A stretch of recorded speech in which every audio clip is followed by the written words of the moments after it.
रावण सीता का वध क्यों करना चाहता था।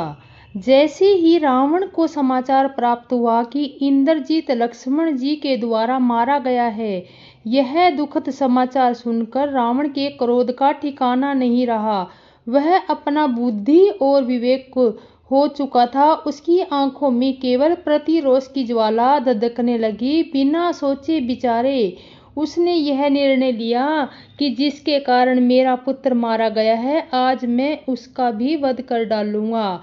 ऐसा कहते हुए उसने अपनी म्यान से तलवार निकाली और अशोक वाटिका की तरफ सीता जी का वध करने के लिए जाने लगा।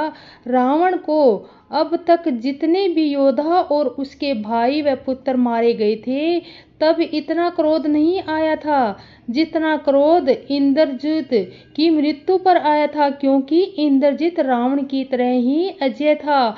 रावण का दायां हाथ था। रावण इतने ज्यादा क्रोध में था कि सभी राक्षस उसकी दृष्टि से बच रहे थे। वह सीता जी की तरफ दौड़ा जा रहा था। तभी सीता जी को किसी ने बताया कि राक्षस राज रावण तुम्हारा वध करने के लिए शीघ्र ही यहाँ पहुँचने वाला है। सीता जी बहुत दुखी हुई और अपने भाग्य को कोसने लगी। उधर रावण को समझाने वाला उस समय कोई नहीं था। डर के मारे सब अपने पीछे पीछे दौड़ रहे थे, लेकिन रावण को समझाने का साहस नहीं जुटा पा रहे थे।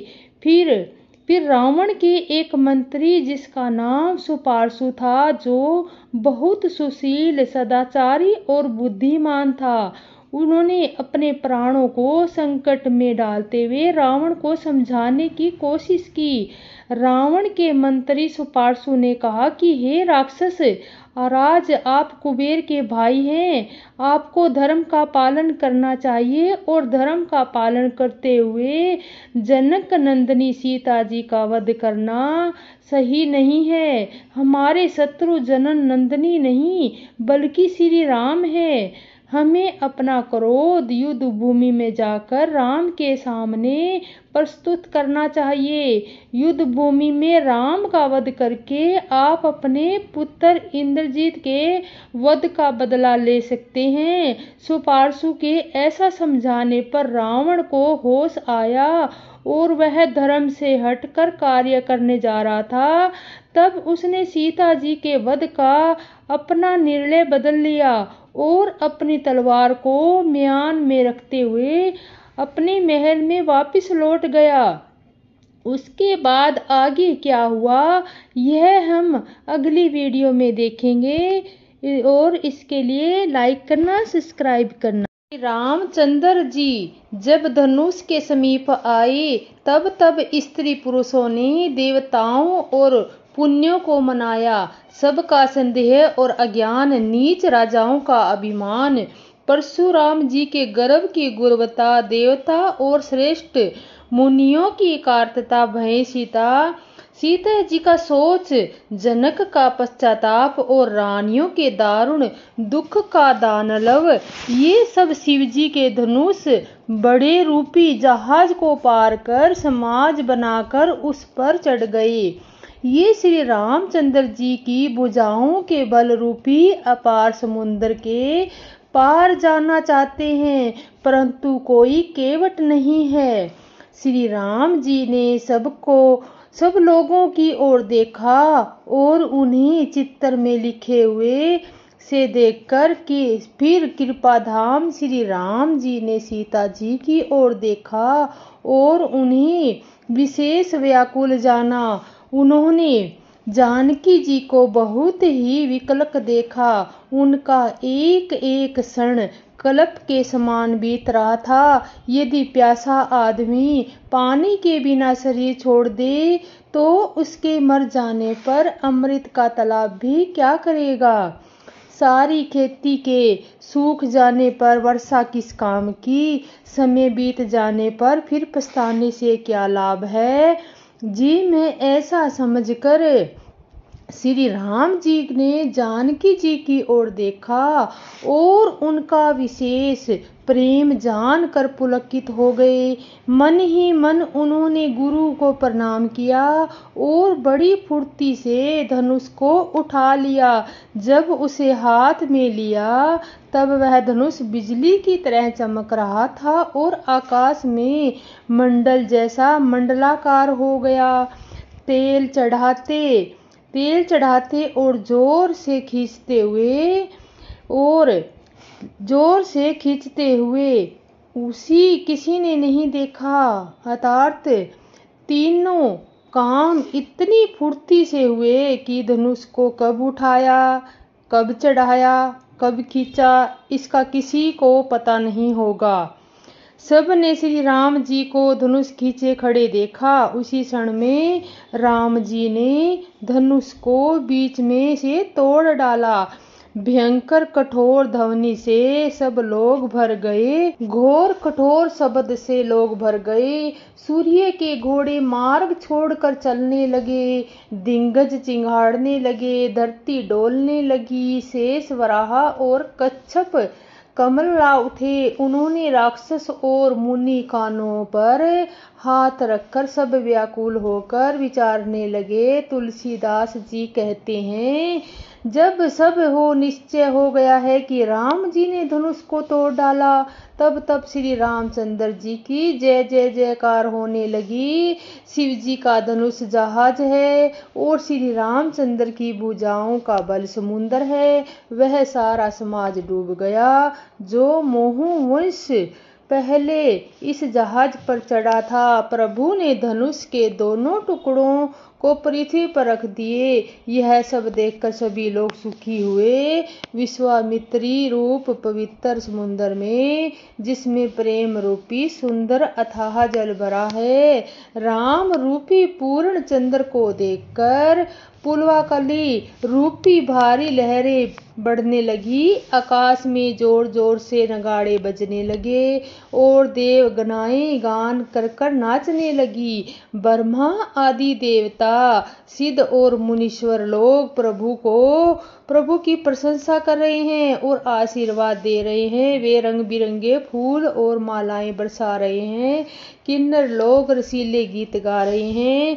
सारे ब्राह्मण में जय जयकार की ध्वनि छा गई, जिससे धनुष टूटने की अवधि जान ही नहीं पड़ती।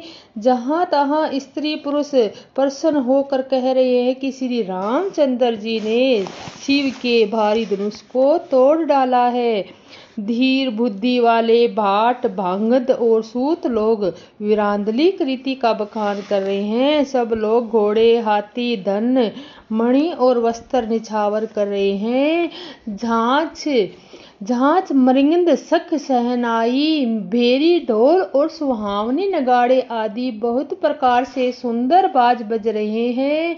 जहां तहां युवतियां मंगल गीत गा रही हैं। सखियों सहित रानी अत्यंत हर्षित हुई, मानो सूखते हुए धान पर पानी पड़ गया हो। जनक जी ने सोच त्याग कर सुख प्राप्त किया, जैसे तैरते तैरते थके हुए पुरुष ने थाह थाप ली हो।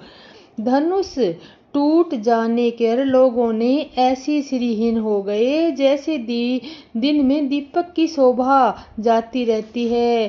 सीता जी का सुख किस प्रकार वर्णन किया जाए, जैसे चातकी स्वाति का जल पी गई हो। श्री राम जी लक्ष्मण जी किस प्रकार देख रहे हैं, जैसे चंद्रमा को चकोर का बच्चा देख रहा हो। तब शानदार सतानंद जी ने आज्ञा दी और सीता जी ने श्री राम जी के पास गमन किया।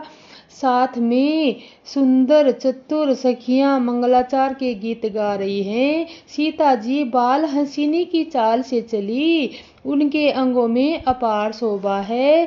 सखियों के बीच में सीता जी कैसी शोभित हो रही है, जैसे बहुत सी छवियों के बीच में महाछवि हो। कर कमल में सुंदर जयमाला है, जिसमें विजय की शोभा छाई हुई है। सीता जी के शरीर में संकोच है पर मन में परम उत्साह है। उनका यह गुप्त प्रेम किसी को जान नहीं पड़ रहा। समीप जाकर श्री राम जी की शोभा देखकर वह राजकुमारी सीता जी चित्र में लिखी ही रह गई।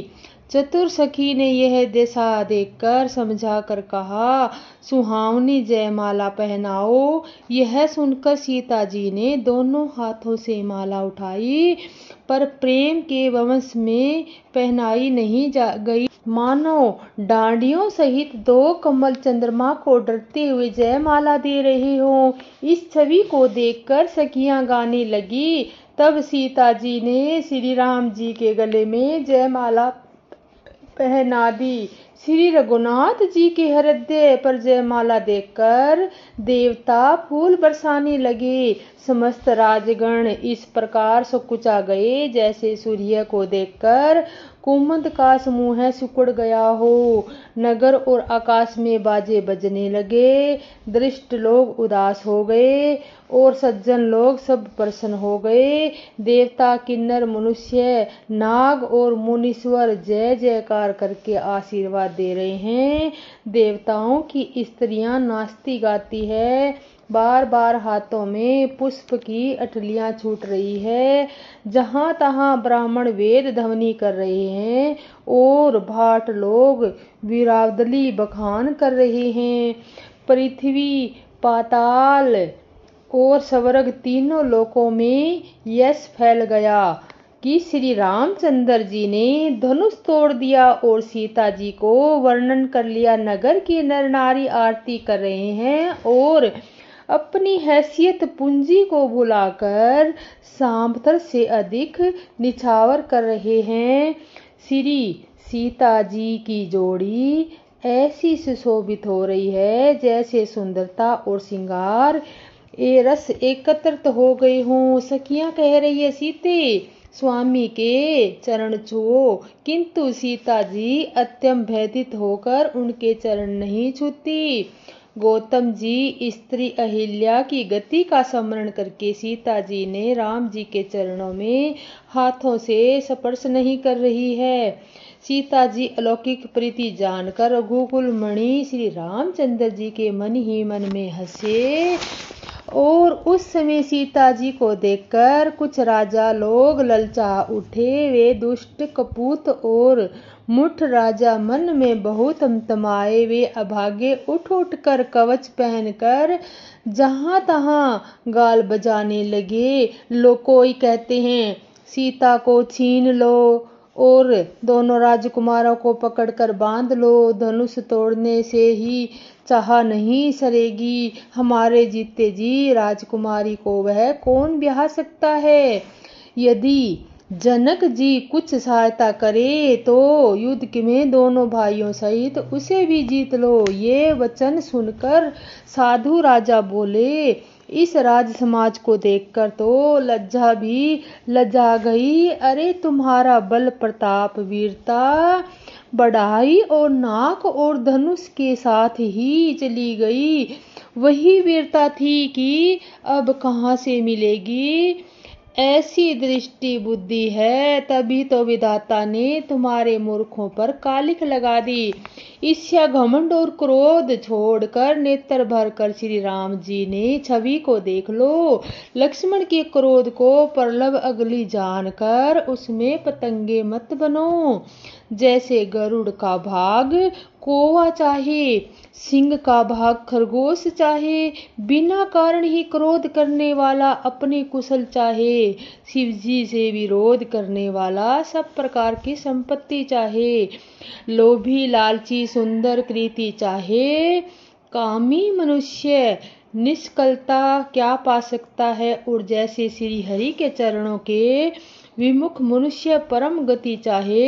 हे राजाओं, सीता के लिए तुम्हारा लालच भी वैसा ही व्यर्थ है। कोलाहल सुनकर सीता जी चकित हो गई और तब सखियों ने उन्हें वहां से ले गई जहां रानी सीता जी की माता थी।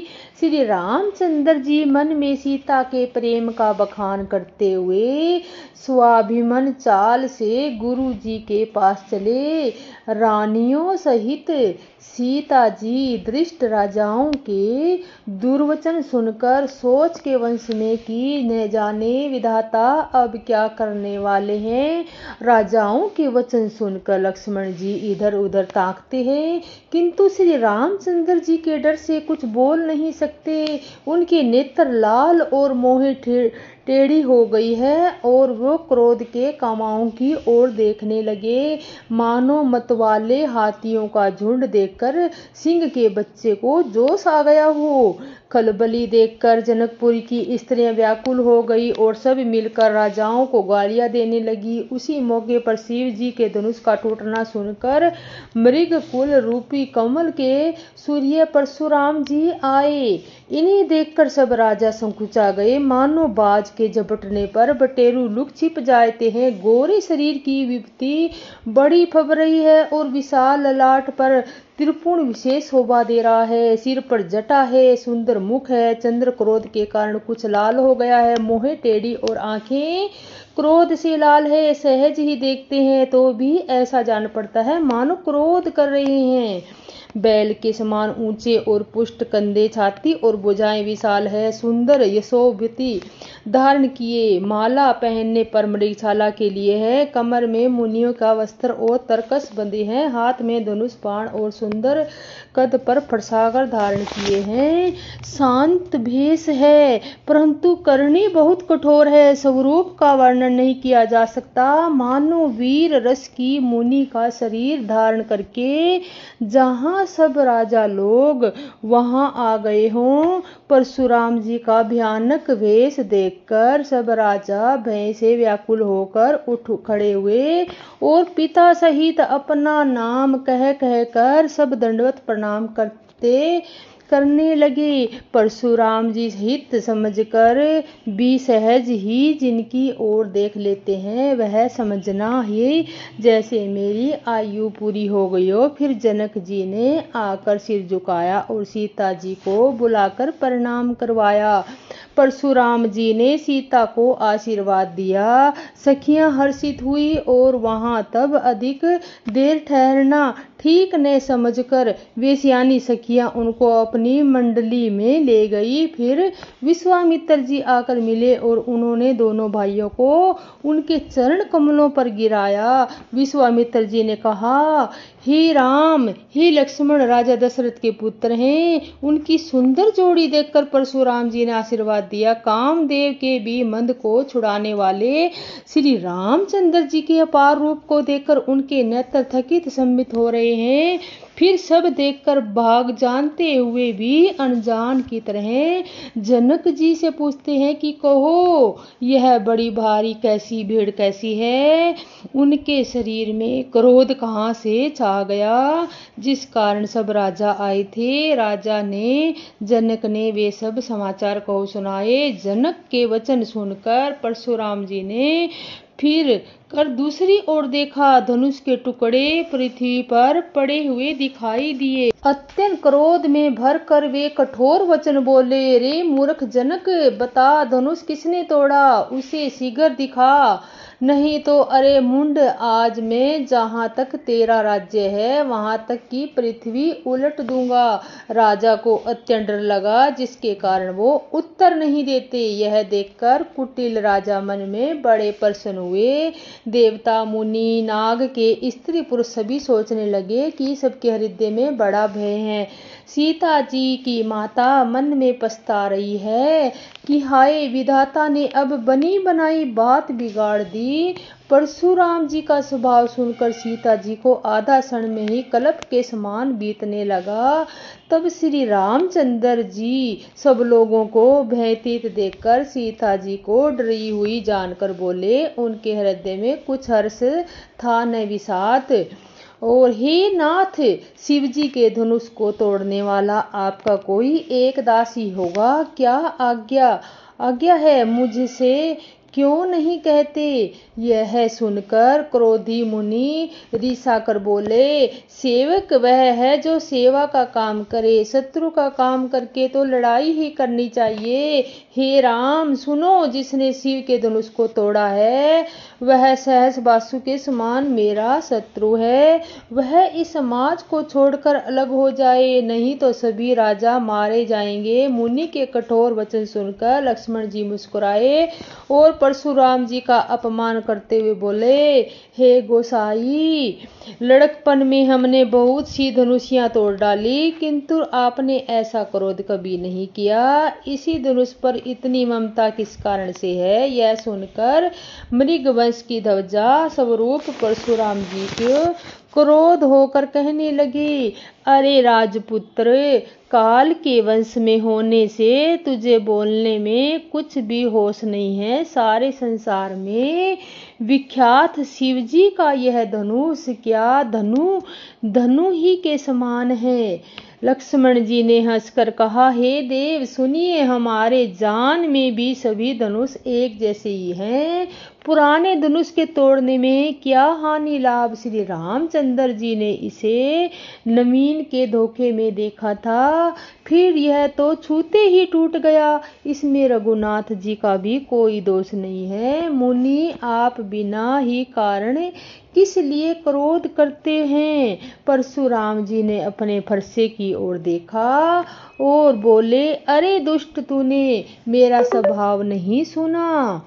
मैं तुझे बालक जानकर नहीं मारता। अरे मूर्ख, क्या तू मुझे निरा मुनि ही जानता है। मैं बाल ब्रह्मचारी और अत्यंत क्रोधी हूँ। क्षत्रिय कुल का शत्रु तो विश्व भर में विख्यात है। अपनी भुजाओं के बल से मैंने पृथ्वी को राजाओं से रहित कर दिया और बहुत बार बार उसे ब्राह्मणों को दे डाला। हे राजकुमार, सहवासु की भुजाओं को काटने वाले मेरे इस फरसे को देख। अरे राजा के बालक, तू अपने माता पिता के सोच के वश में न रह। मेरा फरसा बड़ा भयानक है। यह गर्भों के बच्चों को भी नाश करने वाला है।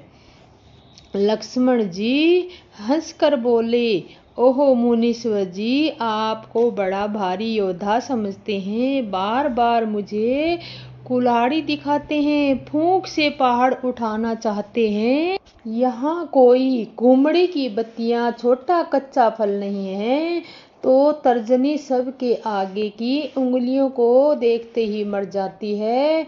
कुठार और धनुष बाण देखकर ही मैंने कुछ अभिमान सहित कहा था। भृगुवंशी समझकर और यपोवतिन देखकर जो कुछ आप कहते हैं उसे मैं क्रोध को होकर सह कर लेता हूँ। देवता, ब्राह्मण, भगवान के भक्त और गौ, इन पर हमारे कुल में वीरता नहीं दिखाई जाती, क्योंकि इन्हें मारने से पाप लगता है और इनसे हार जाने पर अपकृति होती है। इसलिए आप मारे तो भी आपके पैर भी पड़ना चाहिए। आपका एक एक वचन ही करोड़ों ब्रजों के समान है। धनुष बाण और कुठार तो व्यर्थ ही धारण करते हैं। इन्हें धनुष बाण और कुठार को देखकर मैंने कुछ अनुचित कहा तो उसे हे धीर महामुनि क्षमा कीजिए। यह सुनकर मृगवंशिनी परशुराम जी क्रोध के साथ गंभीर वाणी से बोले, हे विश्वामित्र सुनो, यह बालक बड़ा कुबुद्धि और कुटिल है। काल के वंश को होकर अपने कुल का घातक बन रहा है। यह सूर्यवंश रूपी पूर्ण चंद्र का कलंक है। यह बिल्कुल उद्दड़, मूर्ख और निडर है। अभी क्षण भर में यह काल का ग्रास हो जाएगा। मैं पुकार कर कहता हूँ, फिर मेरा कोई दोष नहीं है। यदि तुम इसे बचाना चाहते हो तो हमारा प्रताप, बल और क्रोध बतला कर इसे मना कर दो। लक्ष्मण जी ने कहा, हे मुनि, आपका सुयश आपके रहते दूसरा कौन वर्णन कर सकता है। चूंकि आपने अपने ही मुंह से अपनी करनी अनेक बार बहुत प्रकार से वर्णन, इतने पर भी संतोष नहीं हुआ तो फिर कुछ नहीं कह डालिए। क्रोध रोककर असखा दुख मत सहिए। आप वीरता का व्रत धारण करने वाले, धैर्यवान और शोभ रहित है। गाली देते शोभा नहीं पाते। सूरवीर तो युद्धि में करनी करते हैं, कहकर अपने को नहीं जनाते। शत्रु और युद्ध में उपस्थित पाकर कायर ही अपने प्रताप की डिंग मारा करते हैं।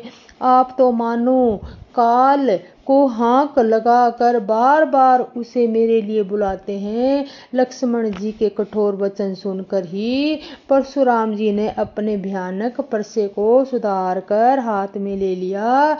अब लोग मुझे दोष न दे, यह कड़वा बोलने वाला बालक मारे जाने के योग्य है और इसे बालक को देखकर मैंने कुछ बचाया, पर अब यह सचमुच मरने को ही आ गया है। विश्वामित्र जी ने कहा, अपराध क्षमा कीजिए, बालकों के दोष और गुण साधु लोग नहीं गिनते।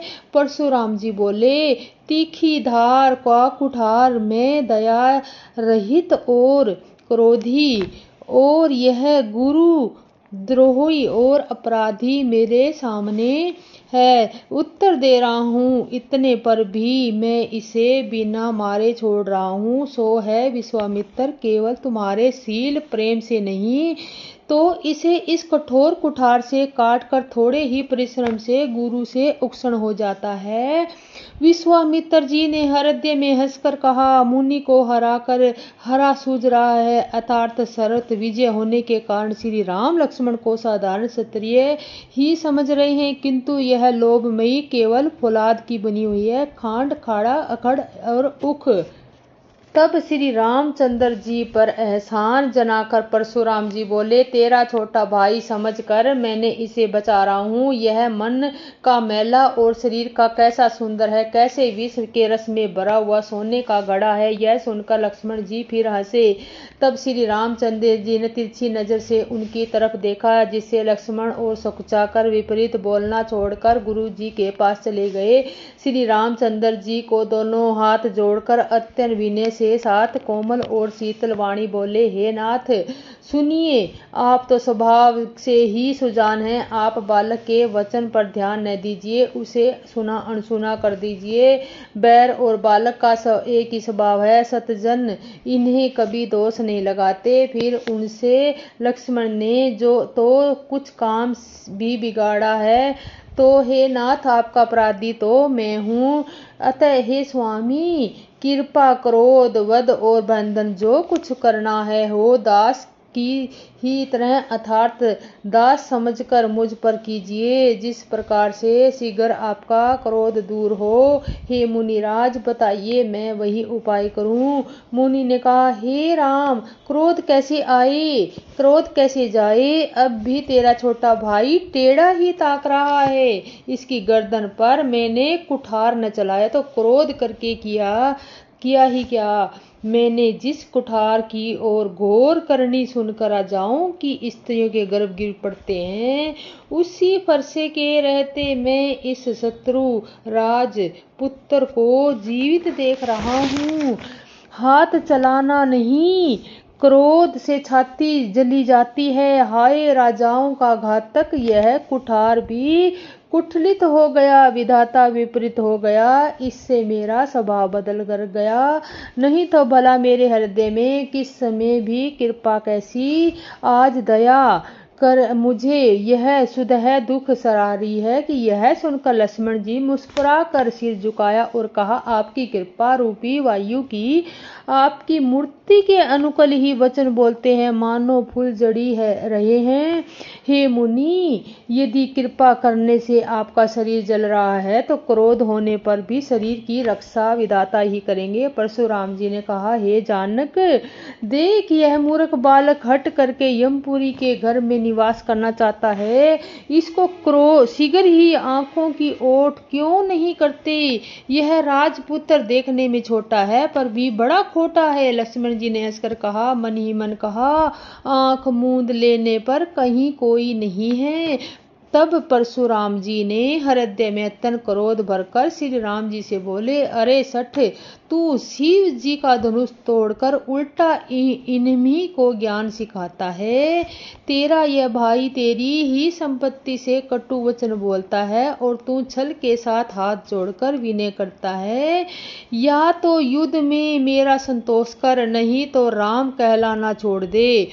अरे शिवद्रोही, छल त्याग कर मुझसे युद्ध कर, नहीं तो भाई सहित मुझे मार डालूंगा। इस प्रकार परशुराम जी कुठार उठाए बोल रहे हैं और श्री रामचंद्र जी सिर झुकाए मन ही मन मुस्कुरा रहे हैं। श्री रामचंद्र जी ने मन ही मन कहा, गुनाह दोष तो लक्ष्मण का और क्रोध मुझ पर करते हो। कहीं कहीं सीधेपन में भी मेरा बड़ा दोष होता है। टेढ़ा जानकर सब लोग किसी को भी वंदना करते हैं, टेढ़े चंद्रमा को राहु भी नहीं ग्रसता।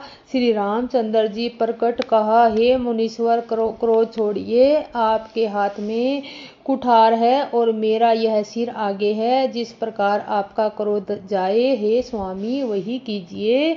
मुझे अपना अनुचर दास जानिए। स्वामी और सेवक में युद्ध कैसा? हे ब्राह्मण श्रेष्ठ, क्रोध का त्याग कीजिए। आपका वीरों जैसा वेश देखकर ही बालक ने कुछ कह डाला, वास्तव में उसका कोई भी दोष नहीं है। आपको कुठार, बाण और धनुष धारण किए देखकर और वीर समझकर बालक को क्रोध आ गया। वह आपका नाम तो जानता था पर उसने आपको पहचाना नहीं। अपने वंश रघुवंश के स्वभाव के अनुसार उसने उत्तर दिया, यदि आप मुनि की तरह आते तो हे स्वामी, बालक आपके चरणों की धूलि सिर पर रखता। अनजाने की भूल को क्षमा कर दीजिए। ब्राह्मणों के हृदय में बहुत अधिक दया होनी चाहिए। हे नाथ, हमारी और आपकी बराबरी कैसी? कहिए न, कहाँ चरण और कहाँ मस्तक, कहाँ मेरा राम मात्र छोटा सा नाम और कहाँ आपका परशु सहित बड़ा नाम। और हे देव, हमारे तो एक ही गुण धनुष है और आपके परम पवित्र सम, दम, तप, सोच, क्षमा, सरलता, ज्ञान, विज्ञान और आस्था, ये 9 गुण है। हम तो सब प्रकार से आपसे हारे हैं। हे विप्र, आपके अपराधों को क्षमा कीजिए। हे श्री रामचंद्र जी ने परशुराम जी को बार बार मुनि और विशेष कहा। हे बुरभुगति परशुराम जी, कुपिति को होकर अथवा क्रोध की हंसी हंसकर बोले, तू भी अपने भाई के समान ही टेढ़ा है। तो मुझे निरा ब्राह्मण ही समझता है। मैं जैसा विप्र हूँ तुझे सुनाता हूँ। धनुष को सिरवा, बाण को आहुति और मेरे क्रोध को अत्यंत भयंकर अग्निजान है। चतुर गणनी सेना, सुंदर समिधाए, यज्ञ में जलाई जाने वाली लकड़ियां, बड़े बड़े राजा उस पर आकर बलि के पशु हुए हैं, जिनको मैंने इसी फरसे से काट दिया कर बलि दिया। ऐसे करोड़ों जप युग रण यज्ञ मैंने किया, अर्थात जैसे मनोचारण पूर्वक स्वाहा शब्द के साथ आहुति दी जाती है, उसी प्रकार मैंने पुकार पुकार कर राजाओं की बलि दी है। मेरा प्रभाव मुझे मालूम नहीं है, इसी से तू ब्राह्मण के धोखे में मेरा निरादर कर बोल रहा है। धनुष तोड़ डाला, इससे तेरा घमंड बहुत बढ़ गया है। ऐसा अहंकार है मानो संसार को जीत कर खड़ा हो।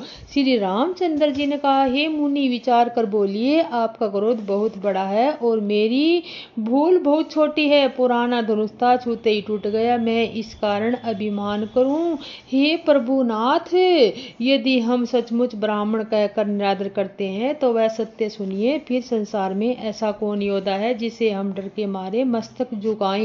देवता, दैत्य, राजा और बहुत से योद्धा वे चाहें बल में हमसे बराबर हो जाएं, अधिक बलवान हो। यदि रण में हमें कोई भी ललकारे तो हम उससे सुखपूर्वक लड़ेंगे, चाहे काल ही क्यों न हो। क्षत्रिय का शरीर धरकर युद्ध में डर गया। उस नीच ने अपने कुल का कलंक लगा दिया। मैं स्वभाव से ही कहता हूँ, कुल की परीक्षा करके नहीं, रघुवंशी शरण में काल से भी नहीं डरते। ब्राह्मण वंश की नहीं ही प्रभुता महिमा है कि जो आपसे डरता है वह सबसे निर्भय हो जाता है, अथवा जो भय रहित होता है वह भी आपसे डरता है। श्री रघुनाथ जी के कमल और रहस्य पूर्वक वचन सुनकर परशुराम जी बुद्धि के परंदे खुल गए। परशुराम जी ने कहा, हे राम, हे लक्ष्मणपति, धनुष को हाथ में लीजिए और इसे कीजिए जिससे मेरा संदेह मिट जाए। परशुराम जी धनुष लगे, तब वह आप ही चले गया। वह परशुराम जी के मन में बड़ा आश्चर्य हुआ। तब उन्होंने श्री राम जी का प्रभाव जाना। उनका शरीर पुलकित और प्रफुल्लित हो गया। वे हाथ जोड़कर मधुर वचन बोले। प्रेम उनके हृदय में समाता न था। हे रघुकुल रूपी कमल वन में के सूर्य, हे राक्षसों के कुल रूपी घने जंगल को जलाने वाले अग्नि, आपकी जय हो। हे देवता, ब्राह्मण और गौ का हित करने वाले, आपकी जय हो। हे मंद मोह और भ्रम से हरने वाले, आपकी जय हो। हे विनयशील, कृपा आदि सुखों के समुद्र और वचनों को रचना अत्युत्तर, आपकी जय हो। हे सेवकों को सुख देने वाले, सब अंगों को सुंदर और शरीर में करोड़ों कामदेवों के छवि धारण करने वाले, आपकी जय हो। मैं एक मुख में आपकी क्या प्रशंसा करूं। हे महादेव जी के मन में रूपी मान सरोवर के हंस, आपकी जय हो। मैंने अनजान में आपको बहुत से अनुचित वचन कहे, क्षमा कर मंदिर दोनों भाई, मुझे क्षमा कीजिए। हे रघुकुल में पताका स्वरूप श्री रामचंद्र जी, आपकी जय हो, जय हो। ऐसा कहकर परशुराम जी तप के लिए वन को चले गए। यह देखकर दुष्ट राजा लोग बिना ही कारण के मन कल्पित डर से रामचंद्र जी से परशुराम जी भी हार गए। हमने इनका अपमान किया था, अब कहीं ये उसका बदला न ले, इस व्यर्थ के डर से भयभीत हो गए। ये कायर चुपके से जहां तहां भाग गए। देवताओं ने नगाड़े बजाए, वे प्रभु के ऊपर फूल बरसाने लगे। जनकपुरी के स्त्री पुरुष सब हर्षित हो गए। उनका मोह में अज्ञान से उत्पन्न शूल मिट गया।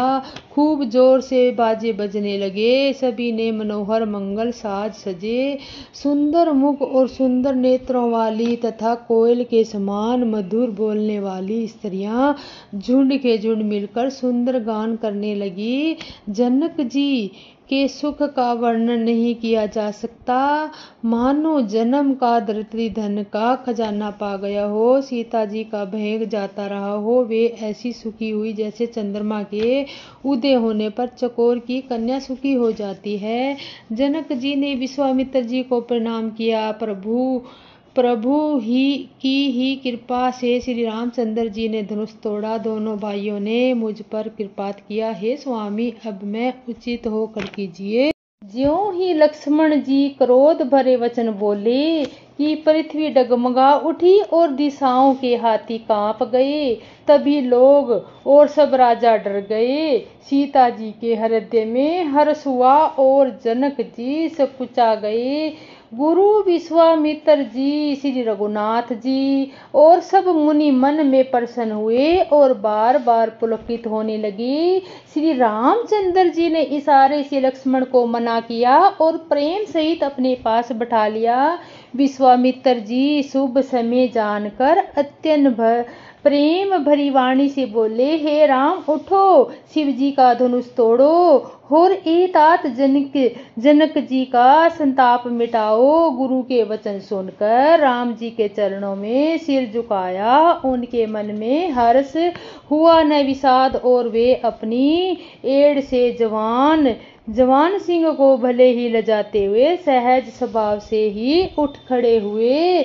मच्छु रूपी उद्याचल पर रघुनाथ जी बाल सूर्य के उदय होते ही सब संत रूपी कमल खिल कर उठे और नेत्र रूपी भौरे हर्षित हो गई। राजाओं की आशा रूपी रात्रि नष्ट हो गई।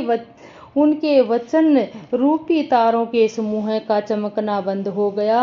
अभिमानी राजा रूपी कुमंद संकुचित हो गए और कपटी राजा रूपी उल्लू छिप गए। मुनि और देवता रूपी चकवे शोक रहित हो गए।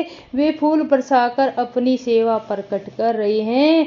प्रेम सहित गुरु के चरणों की वंदना करके श्री रामचंद्र जी ने मुनियों से आज्ञा मांगी।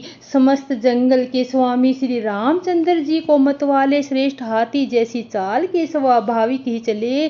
श्री रामचंद्र जी के चलते ही नगर भर के सभी स्त्री पुरुष सुखी हो गए और उनके शरीर रोमांच से भर गए।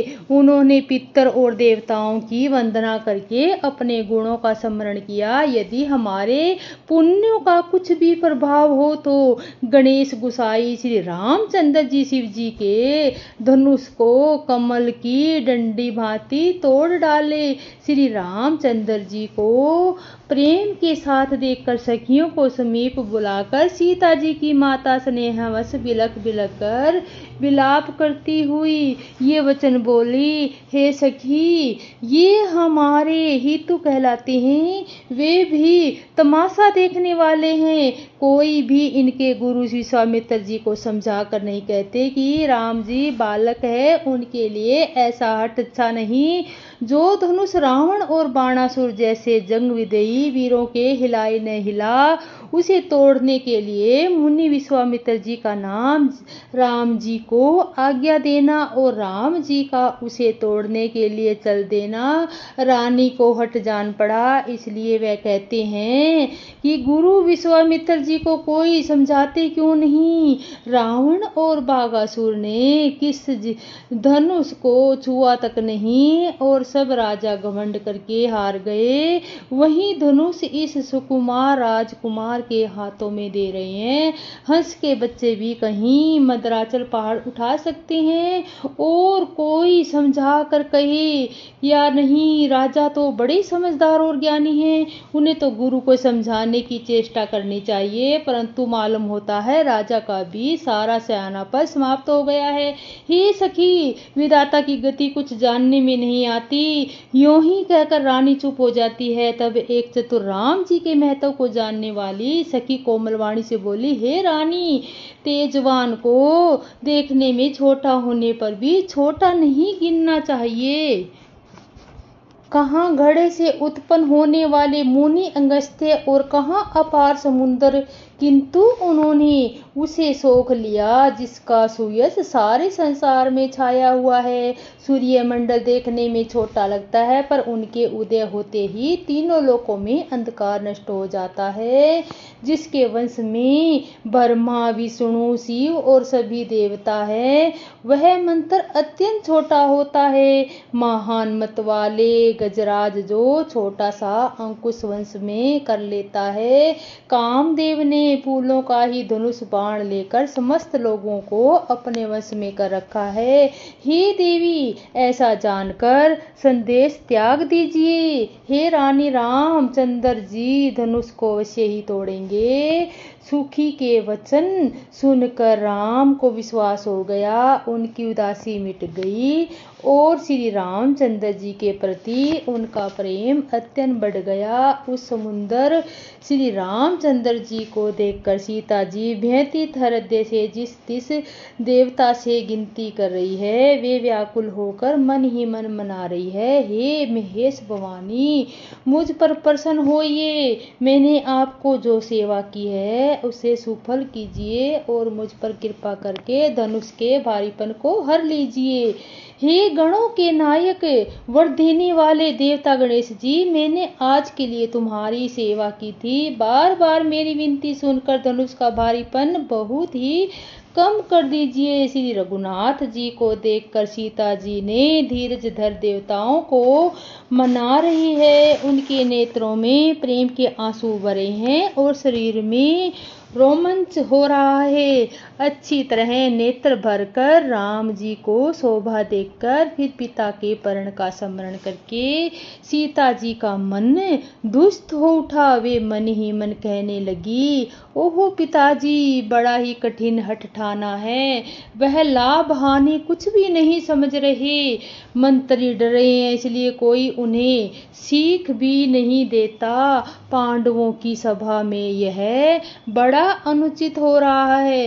कहाँ तो ब्रिज से भी बढ़कर कठोर धनुष और कहाँ कोमल शरीर श्याम सुंदर। ही विधाता, मैं हृदय में किस तरह धीरज धरूं। शीरस के फूल के कण से कहीं हीरा छेद हो जाता है। सारी सभा की बुद्धि बोली बावली हो गई। अतः शिव जी के धनुष, अब तो मुझे तुम्हारा ही आसरा है। तुम अपने जड़ता लोगों पर डालकर श्री रघुनाथ जी के सुकुमार शरीर को देखकर उतने ही हल्के हो जाओ। इस प्रकार सीता जी के मन में बड़ा ही संतोष हो रहा है। निमेष का एक लव अंश 100 गुणों के युगों के समान बीत रहा है। प्रभु श्री रामचंद्र जी को देखकर पृथ्वी की ओर देखती हुई सीता के चंचल नेत्र इस प्रकार सुशोभित हो रहे हैं जैसे चंद्रमंडल रूपी डोल में कामदेव में 2 मछलियां खेल रही हों।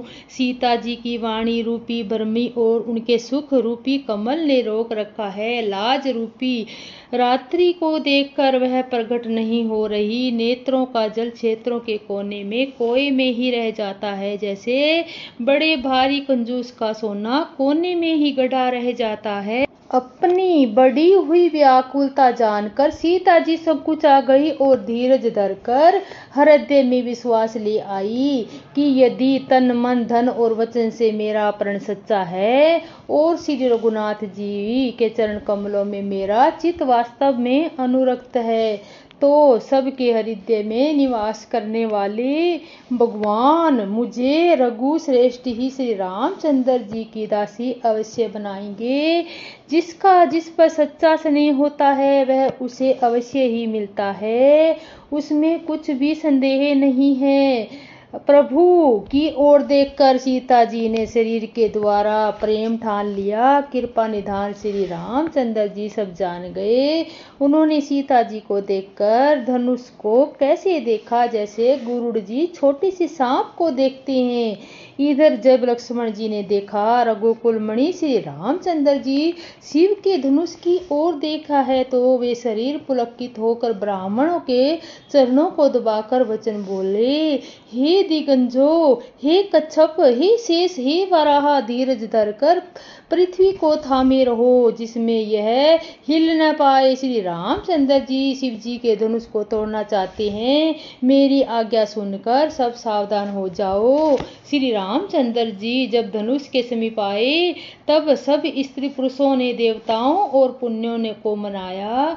सबका संदेह और अज्ञान नीच राजाओं के अभिमान है। परशुराम जी के गर्भ की गुरता देवता और श्रेष्ठ मुनियों का कर्तव्य है। सीता जी का सोच संजक जनक का पश्चाताप और रानियों के द्वार दुख का नारवल है।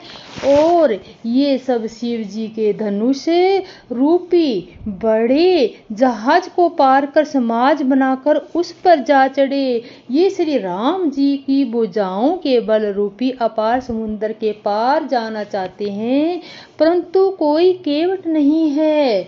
श्री राम जी ने सब लोगों की ओर देखा और उन्हें चित्र में लिखे हुए ये सब देखकर श्री कृपाधान श्री रामचंद्र जी ने सीता जी की ओर देखा और उन्होंने विशेष व्याकुल जाना।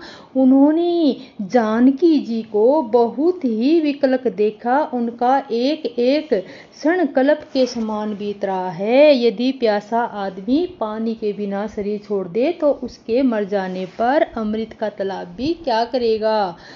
सारी खेती के सूख जाने पर वर्षा किस काम की, समय बीत जाने पर फिर पछताने में क्या लाभ है। जी में ऐसा समझकर श्री राम जी ने जानकी जी की ओर देखा और उनका विशेष प्रेम जानकर वे पुलकित हो उठे। मन ही मन उन्होंने गुरु को प्रणाम किया और बड़ी फुर्ती से धनुष को उठा लिया। जब उसे हाथ में लिया तो वह धनुष बिजली की तरह चमक रहा और फिर आकाश के मंडल जैसा उपमंडलकार हो गया। चलेते चढ़ाओ और जोर जोर से खींचते हुए किसी ने नहीं देखा था। वे तीनों काम इतनी फुर्ती से हुए कि धनुष को कब उठाया, कब चढ़ाया और कब खींचा इसका किसी को पता ही नहीं लगा। सबने श्री राम जी को धनुष खींचते खड़े देखा। उसी क्षण में राम जी ने धनुष को बीच में तोड़ डाला। भयंकर कठोर ध्वनि सबको लोक पार गए। घोर कठोर शब्द सब लोक बर गए। सूर्य के घोड़े मार्ग छोड़कर चलने लगे। दिग्गज चिंघाड़ने लगे, धरती डोलने लगी। शेष वाराह और कच्छप कलमला उठे। देवता, राक्षस और मुनि कानों पर हाथ रखकर सब व्याकुल होकर विचारने लगे। तुलसीदास जी कहते हैं, जब जब विषय जी निश्चय हो गया श्री राम जी ने धनुष को तोड़ डाला, तब तब श्री राम जी की जय जय जयकार करने लगे। शिव जी का धनुष जहाज है और श्री रामचंद्र जी की भुजाओं का बल समुद्र है।